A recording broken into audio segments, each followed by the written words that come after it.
Hi guys, my name is Jewel. I just finished studying abroad in Madrid for the last 6 months. This is what I wish I knew about accommodation before moving to Madrid. There's 3 things to consider. 1, which neighborhood you want to live in. 2, which type of accommodation, 15-person flat, 3-person private bedroom, and 3, which website to use to avoid scams. For neighborhoods, the 2 central part of Spain is going to be Gran Via and Sol. I recommend not living directly in these cities, but living as close as you can to them. Unbiased, after visiting all the different neighborhoods, my favorite was where I ended up living in, which was called La Latina. La Latina is about a 5-minute walk away from Seoul or 1 metro stop away. The reason why you want to live the closest to the center is because of all the restaurants, the bars, the clubs, and when you're traveling back and forth to different parts of Spain or even different countries and you're using the airport metro system to get back, it just makes it really easy to get to the train stations as well. The reason why Seoul and Gran Via are so popular is because the metro is really well connected to the train system. The train and metro are different, but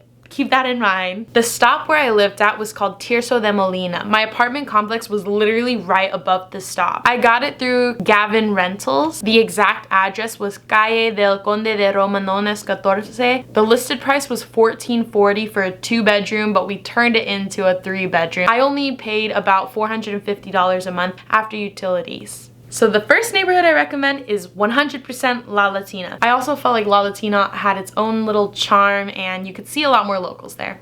The second neighborhood I recommend is Seoul. If you can pay a little bit more, it is very touristy, but it's really one of the best places you can live in Madrid. It's so easily accessible to anything. Everything is within walking distance and you will not walk more than 20 minutes to wherever you need to go. And the 20 minutes actually go by way more quicker than you think because you're seeing so many things. I don't know, it's different in Europe, it's just easier. The third place I recommend is Plaza Mayor, or as the Spaniards like to say it, Plaza Mayor. Plaza Mayor is gonna be a really old square where they used to hold, and they still do, many different events. All cobblestone, really old, they haven't really touched it. The apartments though are interesting. I had a friend that lived there and there were no doors to any rooms, but that just might have been her apartment. But the actual location of Plaza Mayor is really, really good. It's also really close to Seoul, maybe like 5-minute walking distance. Gran Via, the only reason why I don't recommend it in the top 3 is because it's a little bit farther walking distance and it's the most touristy you can get. So the 3 neighborhoods to recap: 1, La Latina, 2, Seoul, and 3, Plaza Mayor. If you have any questions, feel free to leave it in the comments and I will do my best to describe what each one was like. 2, what type of apartment should you get? So when looking originally, I ended up booking with 2 other roommates and we rented out a 2-bedroom apartment, converting the living room into 1 separate bedroom. I don't want to say I regret my decision, but after hearing from friends who shared the 15-person flat, it just sounded like they were able to meet a lot more people from all around the world. How much do you guys pay for rent in Madrid?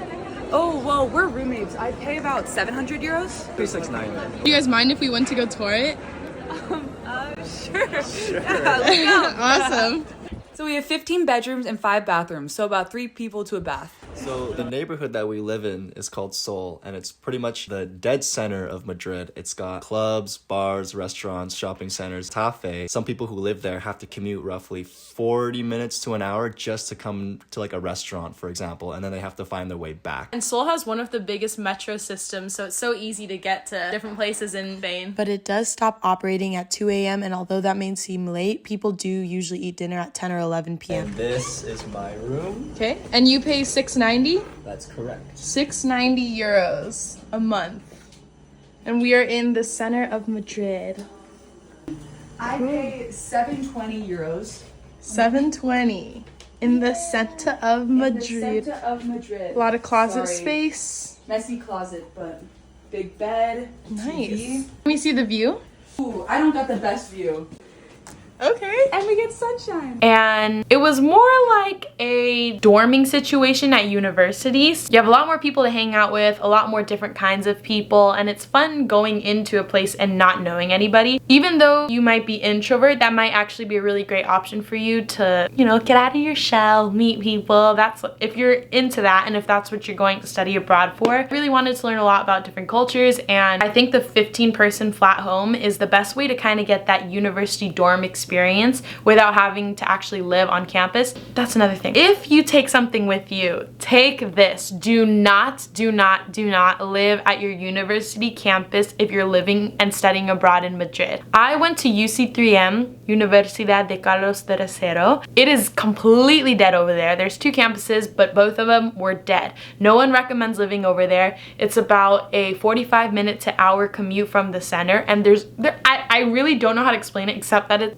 dead. It might be half the price of what you're gonna pay in Seoul or La Latina, but it is not worth it. Every person I talked to that lived on campus ended up regretting it and tried to get out of their lease to move to the center. So do not live near or on campus. But the 15 people flat, if you don't get along with one person, I mean, you have 14 other people to try to connect with. So yeah, I just think it's always more fun when you have more people. So out of the 2-bedroom apartments or the 15 flat, I would definitely recommend the 15-person flat. You can also do a studio and get your own entire space, but I don't recommend that at all. You don't really get to interact with people all the time, and sometimes if you're in a different country, you don't know the language, it might be easier getting to know people off the bat if you're in the 15 shared person flat. I asked my friends that lived there what they thought about it, if they were able to get their own privacy, and they said that they were able to when they wanted. They went to their room, they couldn't hear much. The cooking is shared, the kitchen is shared, the laundry is shared. There's 5 bathrooms, so there's 3 people to a bath. And it was definitely clean. Like every time I went in unannounced, it was clean all the time. So I think people are very respectable about your space. The last thing is to consider what website. If you're going to UC3M, they have 3 different websites that they list for you and they recommend. Personally, I searched through all of them, and I think the best one is gonna be Spotahome. The reason why is because you can do a verified filter, and with that you can avoid scams, and they have videos that showcase the entire apartment. Just know that it's not completely common to be able to see the apartment before leasing it. So if the landlord says that, it's not necessarily a scam. It's not that common in Spain to do. The reason why I also recommend Spotahome is because UC3M gives you a 30% discount off the deposit fee or Spotahome fee, something like that. Make sure you look at the international students website before booking, because if you book before, you might not be able to get the discount. The last note I would say about the apartment situation in Madrid is expect it to feel very lived in when you come. What I mean by that is they're very practical. They're not wasteful. When you move into an apartment in Madrid, they're not going to come with all the resources you need. You might have very used pans and utensils. You might have used spices. They leave it. The painting's not going to be redone. Nothing's going to really be newly renovated. So it's going to feel very lived in. It's just different.